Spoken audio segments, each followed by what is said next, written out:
asalaamaaleykum internet IGFM ak internet IGFM TV ñu am mbégte di jàkkaarloo encore une fois ak yéen Sénégal nag dafay préparer li nga xamante ne moom mooy journée de développement local looloo tax ñu am ci suñu plateau bi ki nga xamante ne moom mooy monsieur Diamé Signaté moom mi lay nekk li nga xamante ne moom mooy mu nekk foofu nga xamante ne moom mooy agence de développement local ñu fas yéene waxtaan ci li nga xamante ne moom mooy journée bi lan moo ko undu ak lan nga xamante ne lañ ci paree def ak innovation yi war a am ci bés bi mais nag ci plateau bi dama ci ànd ak ki nga xamante ne moom mooy Youssouf Sané nekk journaliste fii ci IGFM TV Youssou ñu ngi lay nuyu.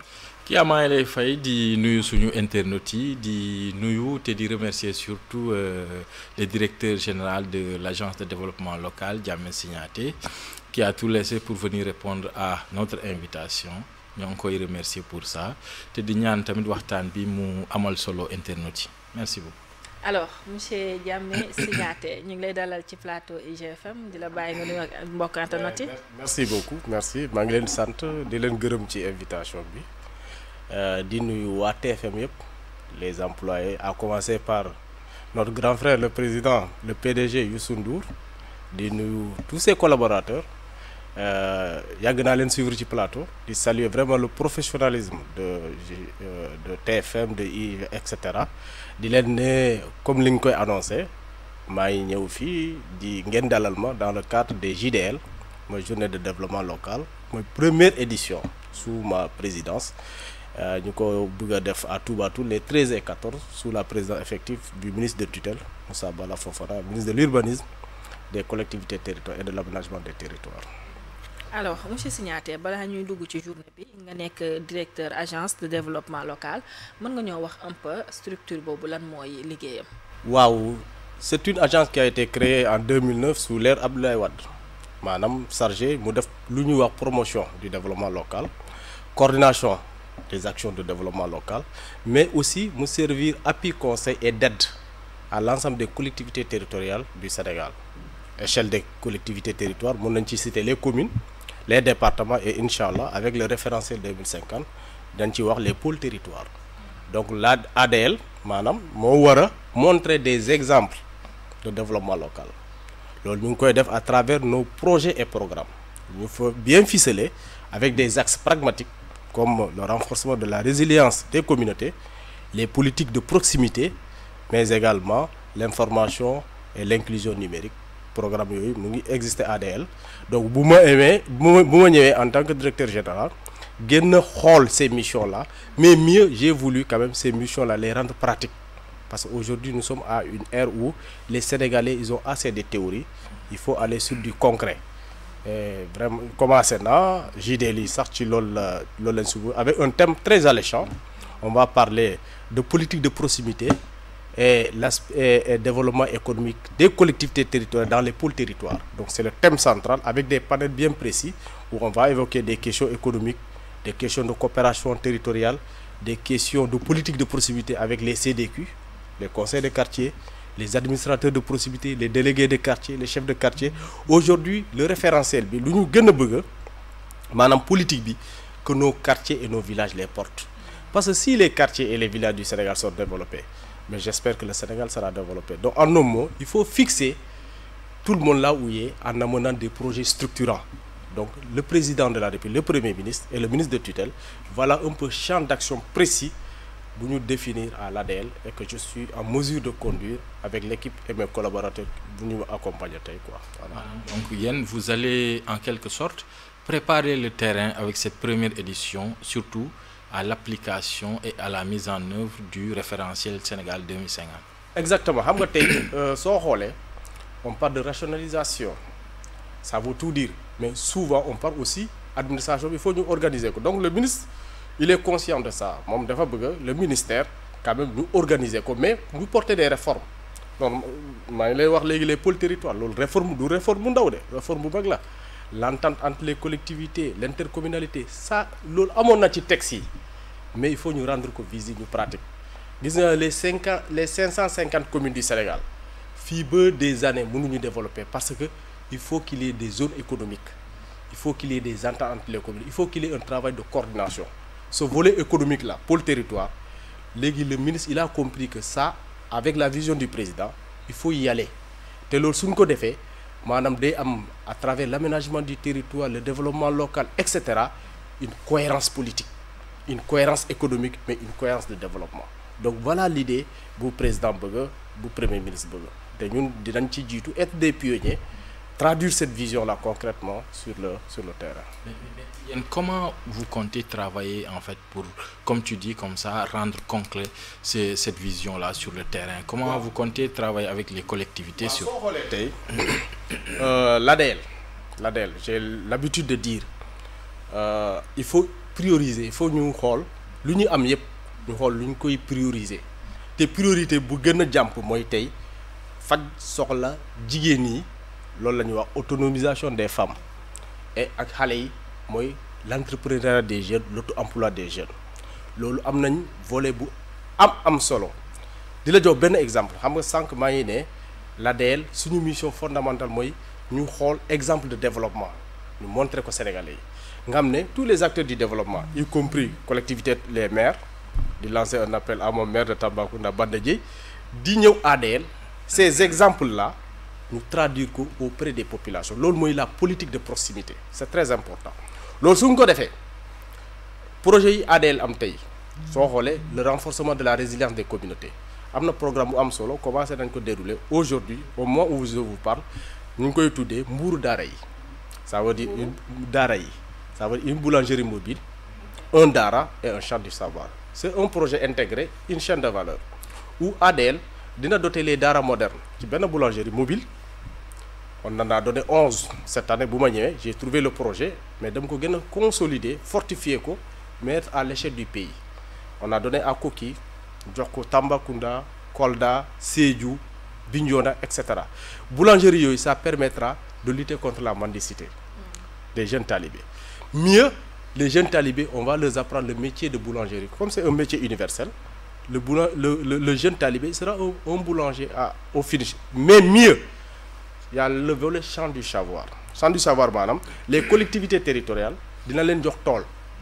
Tool boobu su nawet jotee ñu béy ko am ce qu'on appelle du mil, du maïs qui vont donner à des nday daara qui vont les transformer en farine. Dans un premier temps, nous boolaka avec le blé. Donc vous avez vu cette chaîne de valeur là qui va partir d'une boulangerie, d'un talibé, un champ du savoir pour finir des produits de transformation et du blé et on va produire du pain. Exemple, ñu ngi koy def 11 boulangeries ont été distribuées.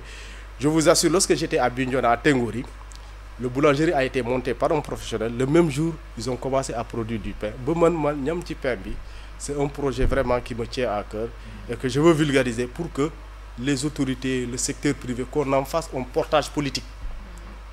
Voilà. Et en parlant de ce portage politique-là, le Premier ministre Ousmane Sonko, lui, ce que li ngay wax ni moom wax na ko un peu à échelle industrielle, par exemple, dafa ne, par exemple, dans chaque zone, en fait, l'industrialisation va se construire autour des potentiels de cette zone-là. Par exemple, à Matam, le phosphate, dans le sud à Ziguinchor, les produits en fait de l'agriculture.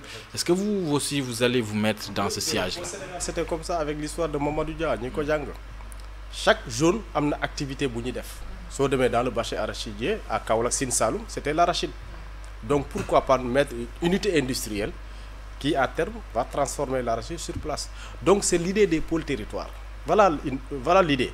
L'idée, c'est créer cette chaîne de valeur-là à l'échelle des pôles pour que l'activité économique soit fortifiante là-bas et que les populations puissent être fixées là-bas.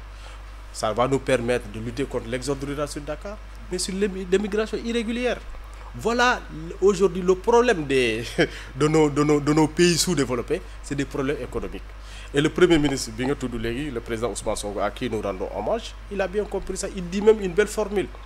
Vous, les Occidentaux, et nos économies, vous partez en Europe, mais les jeunes ne font que suivre cet itinéraire-là pour aller prendre nos richesses là-bas. Voilà, exemple, par exemple, que j'ai aimé et j'ai retenu de lui, un homme extrêmement intelligent.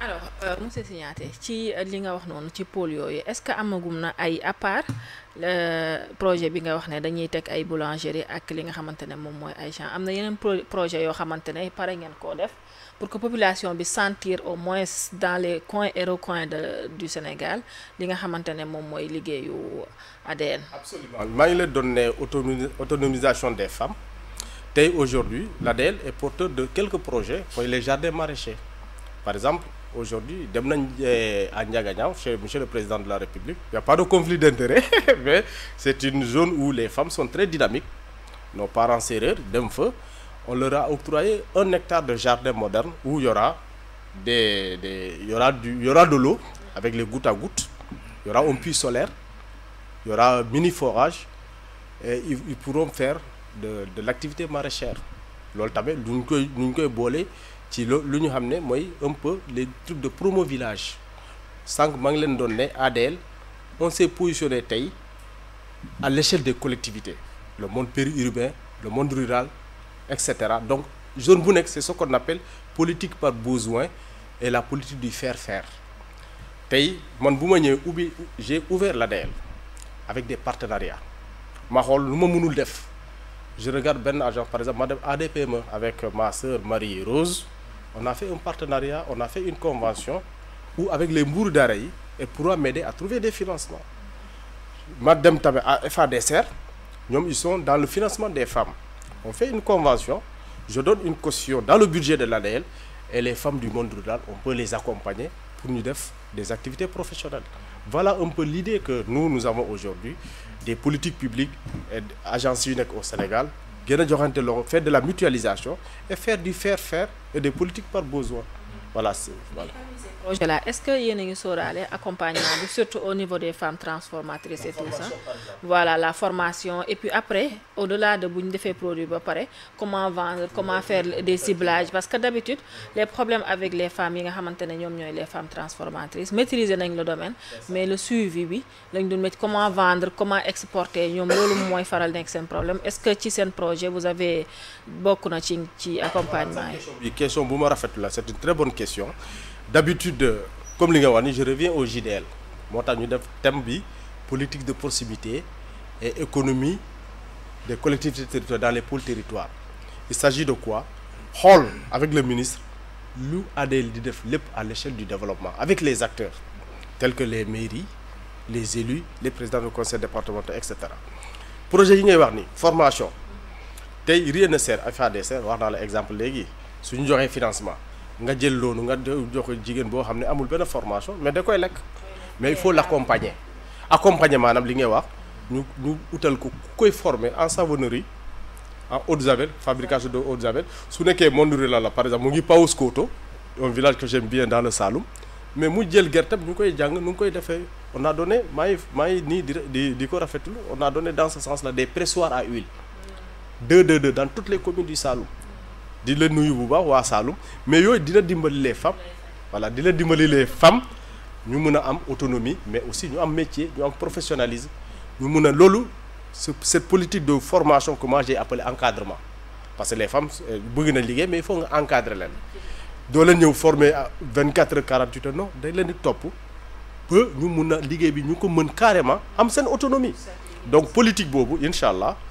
dinañ ko gën a dina xóot avec des partenaires comme Catalyst genre je profite pour saluer suñu partenariat qui vont former les femmes dans tous ces secteurs-là donc l'ADL a de l'ambition et nous comptons sur tous les acteurs pour ñu accompagner ñu et traduire les missions du président et du premier ministre. Initiative bu baax la parce que boo duggee ci biir Sénégal on a beaucoup de GIE des femmes yoo xamante ne dañuy regrouper wu mais problème des fois de financement la ñu am d'accompagnement et des fois aussi de communication elles ont xam na nañ koy defee mais après comment faire pour vendre moom mooy gën a nekk problème voilà les encadrer les encourager et même mieux créer des challenges entre les femmes c'est-à-dire les groupements créer benn coaching gagnant nga xam ne au finish ces femmes là mun nañ leen récompenser ñu am dynamisme continu donc il faut que nous qui portons les politiques publiques ñu créer ce cadre là et l'ADL aujourd'hui est en phase pour vraiment traduire ça quoi sur le terrain. bari na ay jigéenu jàmbaar Assané. Alors cette année vous avez choisi Touba Toul pour accueillir ces journées là alors déjà yow pourquoi vous avez donc choisi Touba Toul pour la manifestation de cette année là. Voilà, très bien. Merci beaucoup. Question bu baax la déjà Il faut voir deux aspects. Si nous sommes en décentralisation, moi, madame, sur le capital bitouti. Maintenant, sur le capital bitouti, pour nous, si ça va on doit y aller crescendo. Souvent dans les cours de droit, que la décentralisation est lente, progressive et irrévocable. Madame, cette décentralisation-là, c'est une de mes tout-batouts. C'est une zone d'abord très stratégique. Ce roule Thiès, ce roule Dakar. Deuxièmement, à la tête, quand même, ça a été un choix stratégique. Il y a un jeune qui est maire, Ahmed Dieye, qui n'a même pas 34 ans révolu. Donc c'est pour de l'ondjoukel à la jeunesse sénégalaise, leur dire que la politique de ce genre-là, de développement, c'est une bonne politique et qui mène beaucoup d'actions. En donnant mon dem Cotonou, qui a fait FIDEPA, j'ai vu vraiment les qualités qu'on lui a prêtées, l'engagement citoyen qu'il a et les progrès qu'il pose. Je me suis dit, est-ce que nous devons cette première édition avec lui? Et dans le passé aussi, il avait fait des activités similaires, où il a fait les diffères. Donc ensemble, on a réfléchi, on a mis cela en branle, que l'ADEL porte, aujourd'hui porté par M. le ministre qui va présider les JDL, avec ce thème-là qu'on appelle gouvernance de proximité et développement économique des collectivités territoriales dans les pôles territoires, que nous allons matérialiser sur le terrain. Mais il s'agira de convoquer tous les experts de la décentralisation, avec tous les panels précis. Mais à côté, nous avons une foire. Ce foire-là, c'est pour nous donner les potentialités économiques du Sénégal. Le Kayor Indi, le Baoul Indi, chez moi le Wouli et le Nyani Indi. Donc nous avons nous avons le président désormais. Moi, une économie portée par les Sénégalais. D'ailleurs, je profite de dire nous, on s'est positionné avec l'économie endogène, ce qu'on appelle les boutiques du consommé local. Mermoz commence à chantier, Inch'Allah, commence avec notre artiste de renom Simon, qui est dans le consommé local depuis des années. Voilà, Kouka. Il s'agit de mettre des boutiques de témoins en 3 étages. Premier étage, les artisans vont l'occuper avec tout ce qui est sac, sandales, etc. Deuxième, les femmes transformatrices. Par exemple, des femmes de Kédougou peuvent amener du fognon. Moi qui aime le fognon, et en haut, on met ce qu'on appelle les BEL, bureaux économiques locaux, où ça sera un espace virtuel où les jeunes peuvent connecter de façon économique avec l'intelligence artificielle, avec les autres du monde. Voilà, ADEL est porteur aujourd'hui de ces projets structurants, de ces exemples de développement. Donc c'est tout cela que nous allons en 48 heures discuter à Toubatoul, autour des acteurs, autour de la société civile, mais avec le ministre de tutelle, pour vraiment que l'Union promotion du développement local en fait une réalité et que les gens comprennent le développement. Il ne s'agit ADEL de montrer exemple. L'ADEL a été créé comme bras technique de l'État pour faire la promotion économique du local. Donc on est en train de traduire nos missions, l'une des missions les plus phares d'ailleurs, sur le terrain, où on est autour de 48 heures. À la sortie de ça, nous gagnons des conclusions. Tous les experts seront là, il y aura les foires, donc ça sera des activités multiformes et multidimensionnelles, Inch'Allah. Depuis plusieurs années, surtout sous le règne de Macky Sall, alors on a beaucoup entendu parler d'acte 3 de la décentralisation, beaucoup de choses comme ça, mais concrètement, on n'a pas vu l'impact en fait.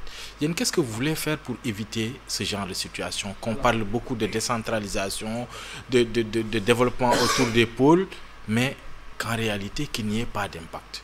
Acte 3, nous avons la communalisation intégrale. Le Sénégal est commune. Non, ça a moins bas.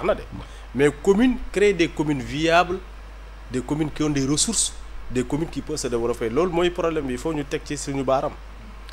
Tu as créé 558 communes, comme chez moi en Eteboulou, il y a des communes.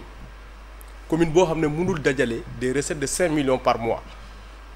Avec les nouvelles autorités au moins, l'Union la CEL, contribution économique locale, l'État a une préoccupation, même si nous sommes par mois, si vous pillez nos économies, vous partez en Europe, mais les jeunes ne font que suivre cet itinéraire-là pour aller prendre nos richesses là-bas. Voilà, exemple par exemple, que j'ai aimé et j'ai retenu de lui, un homme extrêmement intelligent. alors monsieur Signaté ci li nga wax noonu ci pôle yooyu est-ce que amagum na ay à part projet bi nga wax ne dañuy teg ay boulangerie ak li nga xamante ne moom mooy ay champs am na yeneen projet yoo xamante ne pare ngeen koo def pour que population bi sentir au moins dans les coins et recoins du Sénégal li nga xamante ne moom mooy liggéeyu ADN. Absolument maa ngi leen doon ne autonomisation des femmes tey aujourd'hui l'ADN est porteur de quelques projets mooy les jardins maraîchers par exemple. Aujourd'hui, dem nañ à Ndiaganiao chez monsieur le président de la République. Il n'y a pas de conflit d'intérêt, mais c'est une zone où les femmes sont très dynamiques. Nos parents sérères dem fa, on leur a octroyé 1 hectare de jardin moderne où il y aura il y aura de l'eau avec les gouttes à gouttes.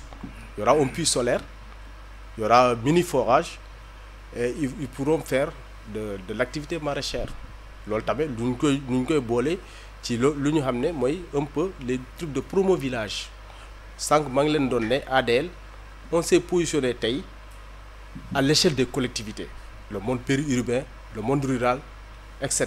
Donc zone bu nekk c'est ce qu'on appelle politique par besoin et la politique du faire tey man bu ma ñëwee j'ai ouvert l'ADL avec des partenariats ma xool lu ma mënul def je regarde benn agence par exemple ma dem ADPME avec ma sœur Marie Rose on a fait un partenariat on a fait une convention où avec les mbuuru daara yi et pourra m'aider à trouver des financements ma dem tamit à FADSR ñoom ils sont dans le financement des femmes on fait une convention je donne une caution dans le budget de l'ADL et les femmes du monde rural on peut les accompagner pour ñu def des activités professionnelles voilà un peu l'idée que nous avons aujourd'hui des politiques publiques et agences yu nekk au Sénégal gën a joxante loxo faire de la mutualisation et faire du faire et des politiques par besoin voilà projet là est-ce que yéen a ngi sóoraale accompagnement bi surtout au niveau des femmes transformatrices et tout ça voilà la formation et puis après au-delà de bu ñu defee produit ba pare comment vendre comment faire des ciblages parce que d'habitude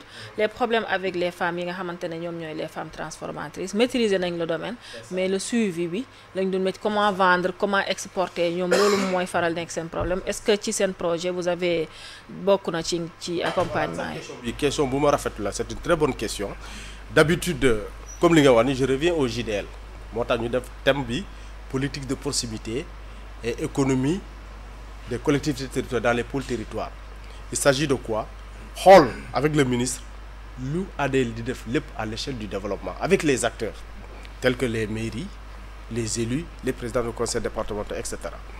projet yi ngay wax ni formation tey rien ne sert FADSR wax naa la exemple léegi suñu joxee financement nga jël loolu nga joxe jigéen boo xam ne amul benn formation mais da koy lekk mais il faut l'accompagner maanaam li ngay wax ñu utal ko ku koy former en savonnerie en eau de javel fabrication de eau de javel su nekkee monde rural la par exemple mu ngi Paoskoto un village que j'aime bien dans le Saloum mais mu jël gerteem ñu koy jàng nu ngi koy defee on a donné maa ngi nii di ko rafetlu on a donné dans ce sens là des pressoirs à huile 2 dans toutes les communes du Saloum di la nuyu bu baax waa Saloum mais yooyu dina dimbali les femmes voilà dina dimbali les femmes ñu mën a am autonomie mais aussi ñu am métier ñu am professionnalisme ñu mën a loolu cette politique de formation que moi j'ai appelé encadrement parce que les femmes bëgg na liggéey mais il faut nga encadrer leen doo leen ñëw former 24 heures 48 heures non day leen di topp ba ñu mun a liggéey bi ñu ko mën carrément am seen autonomie donc politique boobu incha allah dinañ ko gën a dina xóot avec des partenaires comme Catalyst genre je profite pour saluer suñu partenariat qui vont former les femmes dans tous ces secteurs-là donc l'ADL a de l'ambition et nous comptons sur tous les acteurs pour ñu accompagner ñu et traduire les missions du président et du premier ministre. initiative bu baax la parce que boo duggee ci biir Sénégal on a beaucoup de GIE des femmes yoo xamante ne dañuy regrouper wu mais problème des fois de financement la ñu am d'accompagnement et des fois aussi de communication elles ont xam na nañ koy defee mais après comment faire pour vendre moom mooy gën a nekk problème voilà les encadrer les encourager et même mieux créer des challenges entre les femmes c'est-à-dire les groupements créer benn coaching gagnant nga xam ne au finish ces femmes là mun nañ leen récompenser ñu am dynamisme continuer Donc il faut que nous qui portons les politiques publiques, nous créer ce cadre-là. Et l'ADEL aujourd'hui est en phase pour vraiment traduire ça quoi, sur le terrain. Alors, cette année, vous avez choisi Touba Toul pour accueillir ces journées-là. Alors déjà, pourquoi vous avez donc choisi Touba Toul pour la manifestation de cette année-là? Voilà, très bien. Merci beaucoup. Question Boubar là. Déjà, il faut voir deux aspects. Si nous sommes en décentralisation. Décentralisation, madame, sori capital bitouti. Maintenant, sori capital bitouti, pour nous, si ça va gis, on doit y aller crescendo. Souvent dans les cours de droit, que la décentralisation est lente, progressive et irrévocable. Madame, cette décentralisation-là, c'est une de mes Touba Toul, c'est une zone d'abord très stratégique. Ce roule Thiès, ce roule Dakar. Deuxièmement, à la tête, quand même, ça a été un choix stratégique. Il y a un jeune qui est maire, Ahmed Dieye, qui n'a même pas 34 ans révolu. Donc c'est pour de l'ondjoukel à la jeunesse sénégalaise, leur dire que la politique de ce genre-là, de développement, c'est une bonne politique et qui mène beaucoup d'actions. En donnant mon dem Cotonou, qui a fait FIDEPA, j'ai vu vraiment les qualités qu'on lui a prêtées, l'engagement citoyen qu'il a et les progrès qu'il pose. Je me suis dit, est-ce que nous devons cette première édition avec lui? Et dans le passé aussi, il avait fait des activités similaires, où il a fait les diffères. Donc ensemble, on a réfléchi. On a mis cela en branle, que l'ADEL porte, aujourd'hui porté par M. le ministre qui va présider les JDL, avec ce thème-là qu'on appelle gouvernance de proximité et développement économique des collectivités territoriales dans les pôles territoires, que nous allons matérialiser sur le terrain. Mais il s'agira de convoquer tous les experts de la décentralisation, avec tous les panels précis. Mais à côté, nous avons une foire. Ce foire-là, c'est pour nous donner les potentialités économiques du Sénégal. Le Kayor Indi, le Baol Indi, chez moi le Wouli et le Nyani Indi. Donc nous tekko, nous on est le président Bouga désormais. Moi, une économie portée par les Sénégalais. D'ailleurs, je profite de dire, nous, on s'est positionné avec l'économie endogène, ce qu'on appelle les boutiques du consommé local. Mermoz commence à chantier, Inch'Allah, commence avec notre artiste de renom Simon, qui est dans le consommé local depuis des années, voilà, Kouka. Il s'agit de mettre des boutiques de témoins en 3 étages. Premier étage, les artisans vont l'occuper avec tout ce qui est sacs, sandales, etc. Deuxième, les femmes transformatrices. Par exemple, des femmes de Kédougou peuvent amener du fognon. Moi qui aime le fognon, et en haut, on met ce qu'on appelle les BEL, bureaux économiques locaux, où ça sera un espace virtuel où les jeunes peuvent connecter de façon économique avec l'intelligence artificielle, avec les autres du monde. Voilà, ADEL est porteur aujourd'hui de ces projets structurants, de ces exemples de développement. Donc c'est tout cela que nous allons en 48 heures discuter à Touba Toul, autour des acteurs, autour de la société civile, mais avec le ministre de tutelle, pour vraiment que l'Union promotion du développement local en fait une réalité et que les gens comprennent le développement. Il ne s'agit ADEL de montrer exemple. L'ADEL a été créé comme bras technique de l'État pour faire la promotion économique du local. Donc on est en train de traduire nos missions, l'une des missions les plus phares d'ailleurs, sur le terrain, où on est autour de 48 heures. À la sortie de ça, nous gagnons des conclusions. Tous les experts seront là, il y aura les foires, donc ça sera des activités multiformes et multidimensionnelles, Inch'Allah. Depuis plusieurs années, surtout sous le règne de Macky Sall, alors on a beaucoup entendu parler d'acte 3 de la décentralisation, beaucoup de choses comme ça, mais concrètement, on n'a pas vu l'impact en fait. Qu'est-ce que vous voulez faire pour éviter ce genre de situation? Qu'on parle beaucoup de décentralisation, de développement autour des pôles, mais qu'en réalité, qu'il n'y ait pas d'impact. Acte 3, nous avons la communalisation intégrale. Le Sénégal est commune. Non, ça a moins bas. Mais commune, créer des communes viables, des communes qui ont des ressources, des communes qui peuvent se développer. C'est le problème, il faut nous texter sur nous baram. Tu as créé 558 communes, comme chez moi en Eteboulou, il y a commune. Commune qui a des recettes de 5 millions par mois.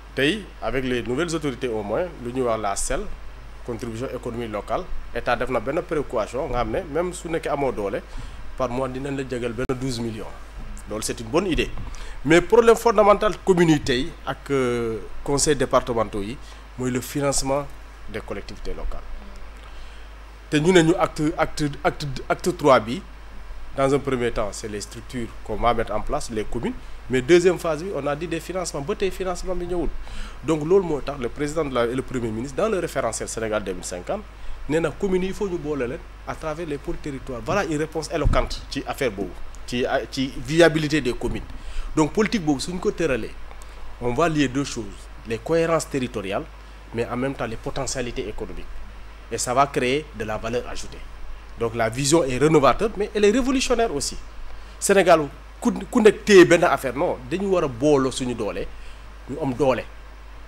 l'émiettement là mënul nekk donc voilà vraiment nous saluons en tant qu'acteurs du développement local la vision de son excellence sur ces questions de fond mooy le financement des collectivités locales et ça se fait avec la fiscalité maa ngi dégg léegi la presse sax dugg nañ ci avec la fiscalité mais également c'est vrai que le directeur est un grand fiscaliste aussi. Également avec la coopération décentralisée etc donc mu ngi noonu.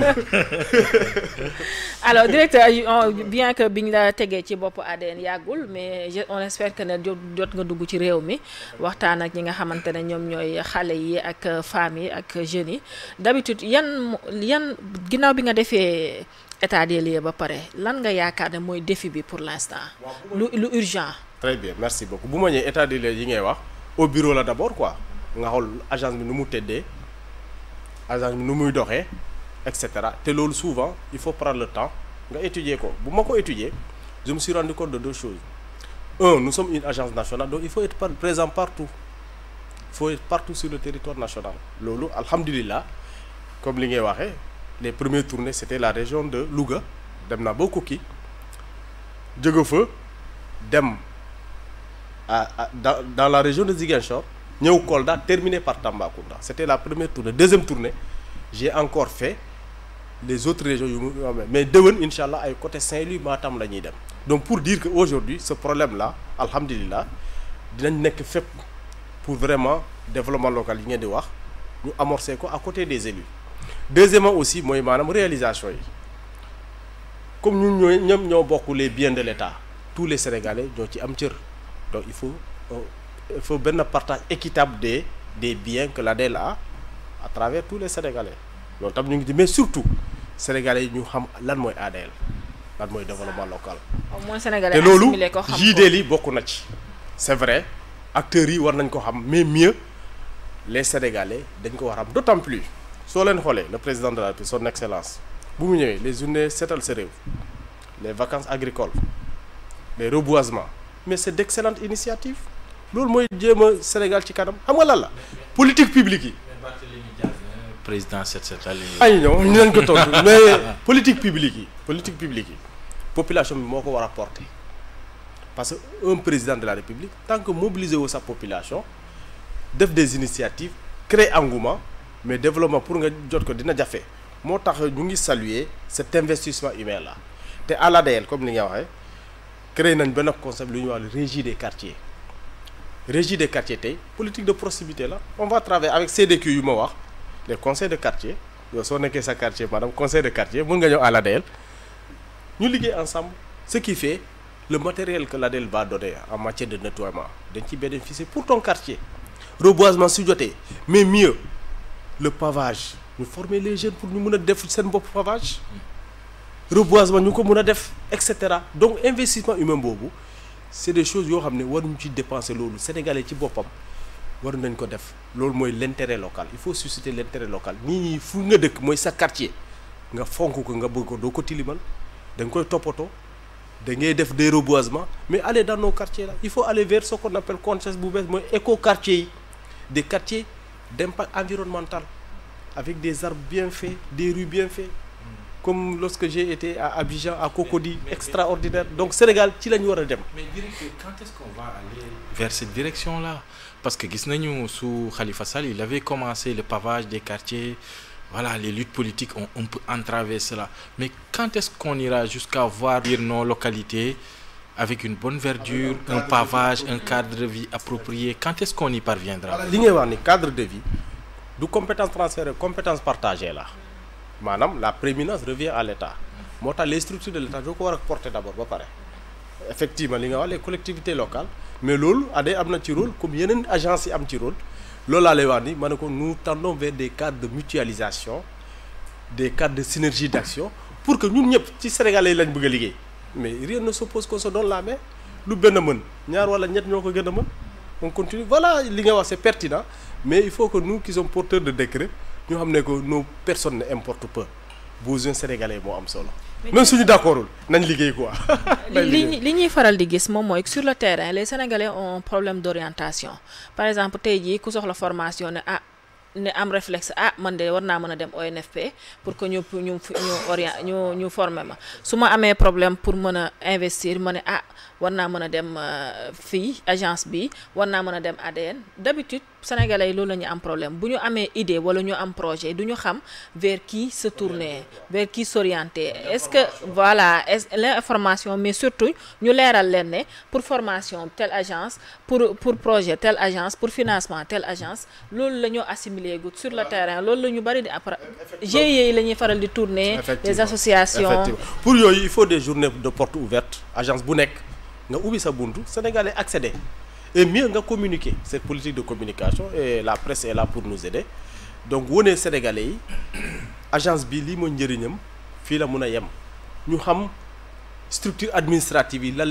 lay tekki lan lañ mën et cetera effectivement d'accord nag yow c'est un travail qu'on doit continuer et tey l'agence de développement local ñu ngi commencer liggéey boobu bu baax a baax au Sénégal. alors directeur wax nga ko léegi bi nga ñëwee lancé nga ay audit au moins techniquement nga xool voilà le niveau d'implantation. sinon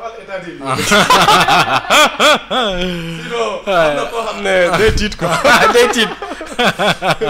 mais quand même lan la en fait qu'est-ce que cela a fait ressortir au moins parce que gis nañ directeur yu bari ils ont mis à nu des problèmes de gestion de détournement et autres est-ce que yow fekk nga yooyu. bon dina ma jafe tuuti ma dugg ci intimité dossier mais di la ne quand même ci lu ma gis ces quelques mois war nañu rationaliser les quelques francs que l'État nous alloue pour ñu régler problème des Sénégalais c'est-à-dire je voudrais dire par là ñun suñu budget am na investissement am na fonctionnement faites de sorte que investissement nga ci def dara parce que loolu mooy impacter vie population bi sànq maa ngi koy wax mooy dimbali askan wi mais mënoo jël alal yi yépp nga def ci fonctionnement te fonctionnement ñépp xam na amul njëriñ bon sinon ñi ñoo koy njëriñoo te on n'est pas là pour ça donc loolu sama vision maanaam mooy les maigres ressources de l'État ñu ko gën a rationaliser loolu il faut vraiment de l'autorité et du courage suñ ko defee investissement bi comme li nga koy waxee sénégalais dinañ accepter agence yi parce que il faut aussi se dire la vérité structure bu état fi teg amul résultat nit ñi duñ ko bëgg donc loolu maa ngi koy wax sama bopp wax ko sama ñeneen collègues yi ñu jéem a góor ci aspect boobu benn état des lieux quand même souvent du une mauvaise chose du lu bon parce que lu tax bonul day tax yow fi nga teg sa tànk ëllëg nga xam ko maanaam am na yoo xam ne comme on dit les bonnes pratiques nga jàpp ci nga consolider ko loo xam ne baaxul nga ba ko donc état des lieux soo ñëwee nga jël bërëb àla kulli at da nga ko war a def pour yow baax na ci yow ci bopp man de def naa ko téye naa résultat yi te sur cette base là sama agence laa koy structurer laa joxe responsabilité sur cette base là tamit laa xool plan stratégique yu may def de 2024 ba 2028 ma ko gën a réfléchir avec mes directeurs techniques ma ne fii laa bëgg agence bi jëmale incha allah donc état des lieux loolu la ci un peu. maintenant fi nga bëgg a ñu xóotal bon nañu bàyyi noonu rek. yàlla àgg d'abord. waaw.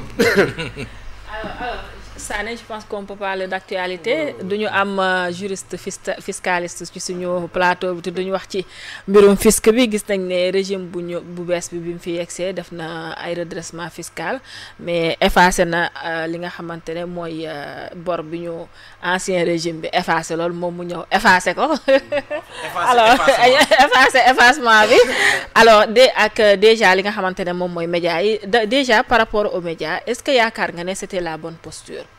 waaw xam nga man comme li nga wax ni je suis fiscaliste te le réflexe c'est que benn principe la am la justice fiscale parce que mënuñu ne partie bi day fay partie bi du fay. Maintenant ce qu'il faut mettre sur la table c'est que quel est le problème? D'après mes informations du problème fiscalité mais problème recouvrement la surtout ci lu ma dégg quoi ci problème recouvrement te recouvrement maanaam c'est une compétence liée su ñu la indee dossier recouvrement boo xam ne ñu ne kat société nangam am na bor nangam en tant que chef du bureau de recouvrement il faut nga exécuter ko sinon tu es personnellement kii loolu pour état dugg ci day jafe mais moi je suis d'accord quand même que la presse ñu xool lu état waxtaan ak moom pour quand même ñu xam ne créer des emplois ak yooyu ñu xam fiscalité boo xam ne loolu lañu attan mais justice fiscale tamit il va falloir du bañ a fay de ñëpp dañu war a fay te il faut préciser que le nouveau gouvernement bu ñëwee fii yokkuñu fiscalité mais ce qui est sûr et certain te ma gis ko ci téere yi on est porteur de politique de l'élargissement de l'assiette fiscale élargissement assiette fiscale maanaam mooy lan sénégalais yëpp ñu cotiser pour suñu réew surtout dans l'immobilier y a une niche à faire Sénégal tey pour ñu développer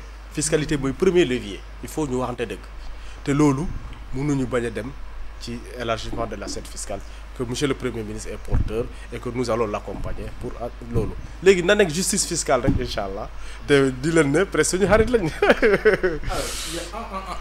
À côté de ces entreprises de presse comme ni nga ko waxee déjà c'est vrai parce que boo dëkkee ci réew aussi il faut que les citoyens acceptent de s'acquitter de l'impôt c'est la moindre des choses mais aussi on a vu qu'il y a beaucoup d'entreprises du BTP des entreprises des hydrocarbures par exemple Woodside a eu un souci avec le fisc il y a des entreprises minières de grandes compagnies voilà qui ont fait l'objet de redressement fiscal alors est-ce que cela voudrait dire que sous Macky Sall en fait j'avais une panoplie d'entreprises qui ne payaient pas du tout l'impôt ou bien que l'État fermait les yeux waaw. Ils abusaient c'est-à-dire ñu ne la l'impôt est du domaine de la loi. ñun ñëpp loolu lañ jàng maanaam assemblée nationale rek moo am sañ-sañ di effacer impôt di dugal impôt parce que impôt loi rek moo koy def mais am na terme yu ñuy fàtte mooy exonération fiscale problème Sénégal yi foofu la woon te premier ministre di ko wax di ko expliquer et suñu téele la rigueur des presse am na ñoo xam ne ils doivent répondre parce que loo xam ne du sa sañ-sañ waroo ko def donc multinationales yi nga tudd noonu c'est vrai pour lu ñuy wax attirer les investisseurs mun na leen defal facilité mais dañ ko teg ci kaw loi ci kaw rigueur ci kaw perte mais kenn amul droit sa pouvoir discrétionnaire parce que yooyu yaa nekk fonctionnaire bu maga bi nga ne ko bii baal naa ko kii jàpp naa ko kenn amul droit boobu donc voilà ñun déjà bu ñu nekkee opposition loolu lañ doon casse te l'histoire nous a donné raison yow nga bàyyi sa fiscalité nga bàyyi sa ressource naturelle lan ngay def da ngay dem lebi ji te tey la dette du Sénégal elle est insoutenable donc il faut pour des gestions rigoureuses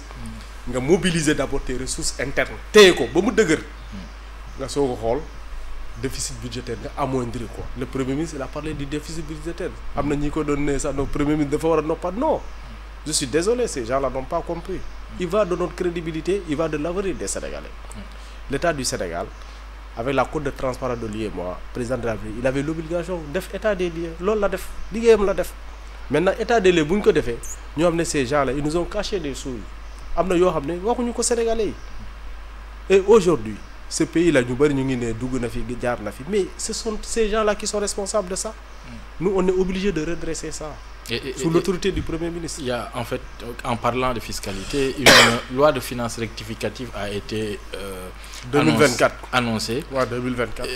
Est-ce que avec tous ces redressements fiscaux là loi de finances rectificative est-ce que en fait tu n'as pas l'espoir de voir un peu les ressources augmenter un peu?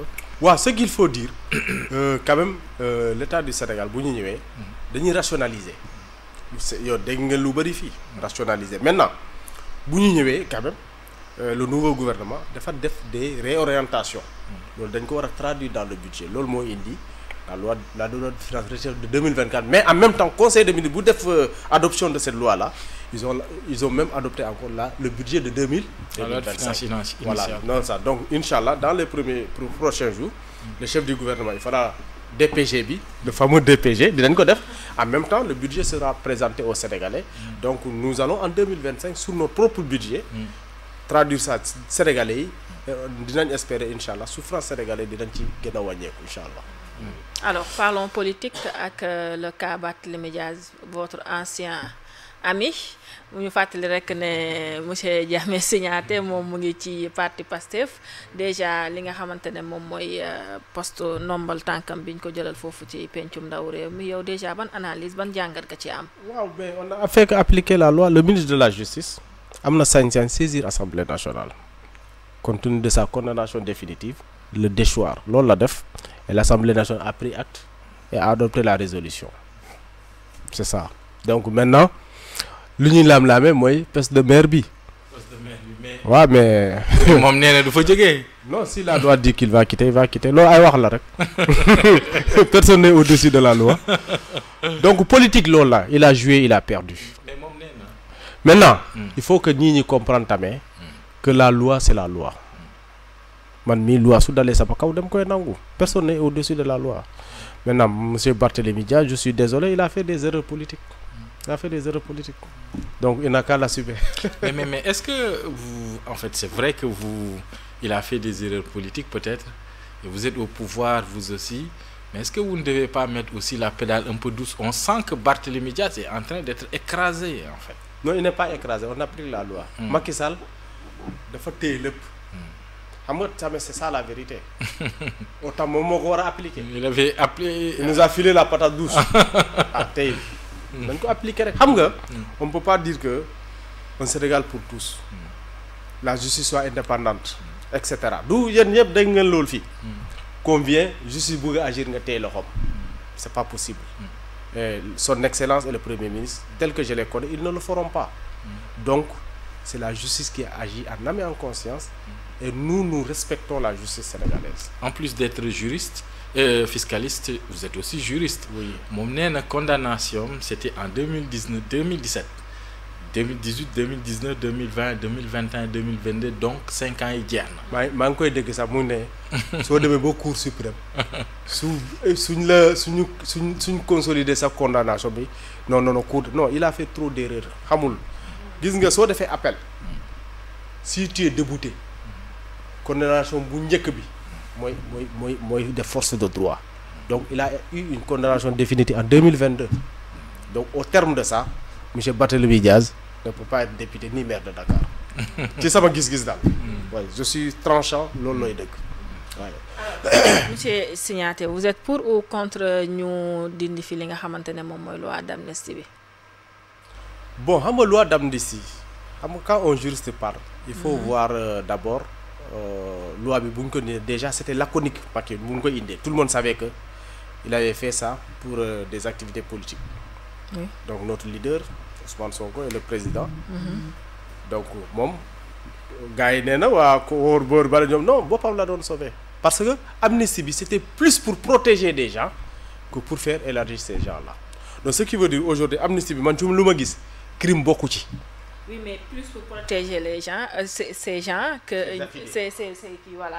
Mais ñi ci bénéficier wu en premier c'est pourtant ñi nga xamante ne ñoom ñooy waa Pastef yi notamment kii di président bi ak kii fi nekk premier ministre parce que ci lañ leen élargir de prison ñu mën a dem defi campagne ba accéder au pouvoir. mais nag defuñu woon dara ñëpp seede nañ ko c'était des prisonniers politiques d'ailleurs soo gisee affaire bi mu gaawee assemblée la jaare donc et puis amnistie bi il avait voulu faire un fourre-tout kenn mënul nangu cet enfant des Parcelles Assainies que j'ai vu mu sol ay dal yoo xam ne dafa daggoon ñu tirer ko à bout portable dee ñu ne ma amnistie ñu baal ko man loolu mënuma ko nangu c'est ce que le président a dit ça bokkul ci amnistie les crimes mënu ci bokk donc les gens qui s'agitent aujourd'hui amnistie yooyu ces faits là le juge s'il a les dossiers peut mettre sur la table c'est pas couvert par l'amnistie non c'est pas couvert par l'amnistie mais allons-y tout ce qui peut être porté aux tribunaux internationaux et les droits de l'homme à l'amnistie mais ces gens-là sont hors du champ de l'amnistie la loi est claire l'amnistie c'est des faits politiques c'est des gens qui ont été poursuivis pour des faits politiques. dafa am période bi c'est de 2022 2021 ba 2023. waaw loolu c'est la période. Oui c'est la mais période mieux les faits période boobu ci la fait yooyu duggee. waaw mais faits yooyu c'est pas des faits extensibles, c'est des faits bien ciblés. Par exemple, mais c'est à l'issue des manifestations politiques. par exemple tey ma jox la benn chance ma jox la benn man ñi manifestance jaar sama kër ñu taal ko par exemple. loolu on peut dire que amnistie bi mën na ko couvrir même si moi je suis pas d'accord. mais nit nga rey ko amnistie mënu ko couvrir de soxna si. non ça c'est crime de sang là, ça ne fait pas partie. Élection yi passé nii vous avez remporté aussi vous des élections à Tambacounda. Alors comment se porte Pastef à Tamba surtout? Bon, déjà l'annonce a été faite dès les présidentielles. Tamba est composé de 9 communes, dont la commune de ville de Tamba et les 8 autres communes dans le monde rural. Déjà soo xoolee la commune de Tamba les présidentielles on l'avait gagné haut les mains, plus la commune de Maka Koulibantang. Ce qui fait nous on savait que le potentiel était là, mais pour des problèmes d'organisation gagné wuñu le département. Cette fois-ci on s'est mieux organisé comme lu ma la doon wax sànq, dem ci population yi def la politique de proximité et ça a apporté des fruits. Dès 19h les tendances étaient claires, on les a devancés de 10 130 voix et que nous comptons consolider pour les prochaines échéances à Tambacounda. Donc Tambacounda tey est devenu un bastion de Pastef. Merci beaucoup Signaté ñuy rappeler na rek yow yaay ki nga xamante ne moom mooy directeur ADN nga war a organiser li nga xamante ne moom mooy journée de développement local à Touba Toul. yow le 13 et 14 yow ñu mën la présenter comme directeur ADN waaye it mën la présenter comme juriste fiscaliste doctorant à droit fiscal moom la Bougane di woowee nan ñoom la Bougane di wax daggatu juuti Bougane des fois bu dóor leen kii de. alors moom la ñu amoon tey ci suñu plateau IGFM TV ñu amoon mbégte lool ànd ak moom mu expliquer ñu li nga xamante ne moom mooy liggéeyam ak journée bi nga xamante ne moom lay waajal. donc monsieur Signaté boo amee message booy lancé aux Sénégalais par rapport à cette journée bi ngay waajal. di inviter tous les acteurs du développement, toute la population, les jeunes, les femmes, le temps de mini week-end à Touba Toul, non loin de Thiès, plus précisément les 13 et 14. Touba Toul c'est à 23 km de Thiès. Touba Toul journée bi c'est où exactement? C'est Touba Toul. Touba Toul c'est place centrale. La place centrale mais bien aménagée. Que l'ADL a pris le soin quand même def lu baax. di inviter ñëpp déjà nii mes collaborateurs nelawtuñu ñu ngi ci loolu je les ai instruits à faire de ces journées là vraiment une belle réussite. Inviter tous les acteurs, l'association des maires du Sénégal, le REL, l'UAL, les associations fêtières, les jeunes porteurs de dossiers, etc., de projets, nous discuter autour de ce thème qu'on appelle gouvernance de proximité et développement des collectivités locales dans les pôles territoires. Donc avec des panels précis, mais à côté d'une benn foire tamé et avec des jeux hackathon, challenge, etc., où les jeunes seront conviés également. C'est une première édition que nous voulons inscrire dans le calendrier du ministère des collectivités territoriales. Maintenant, journée, c'est le ministre de tutelle Moussa Bala, mon président. Nous serons tous là-bas, Inch'Allah. Di invité waa TFM ñu ñëw couvrir ñu suñu activité. Voilà, merci bien. maa ngi lay jaajëfal di jaajëfal surtout le directeur qui ñëpp xam nañ ni instant bi nii voilà jot amul. Surtout avec les journées qu'il prépare comme ça, qu'il mu bàyyi lépp ñëw wuyu si ñu déjà ça c'est très important, on l'en remercie et surtout ñu koy ñaanal journée bi mu am succès bi moom si c'est bu mu ciy xaar mu am ko ci. Donc j'appelle tous les Sénégalais aussi ñu jàppale ko si jàppale waa Toubacouta aussi ñu ñëw wuyu si ci rendez-vous boobu. jaajëf Kia. jaajëf Sané ay internet IGFM ki moo nekkoon suñu invité tey moom mi la nekk monsieur Diamé Signaté nekk directeur agence de développement local mu war a initier benn projet wala benn initiative boo xamante ne moom moo nekk journée de développement local war a am foofu ci Touba Toul. donc jeunes yi ku ci am sa projet rek wala nga am leen loo xamante ne bëgg nga ko mettre sur place mën nga dem fekk leen fii yaakaar naa di ngeen am des conseils yi nga war a am ak accompagnement bi ci war a am donc kii moo nekkoon monsieur Diamé Signaté moom la ñu amoon tey comme gan fii ci IGFM TV ñu leen di jox dig daje ba suba incha allah jërëjëf.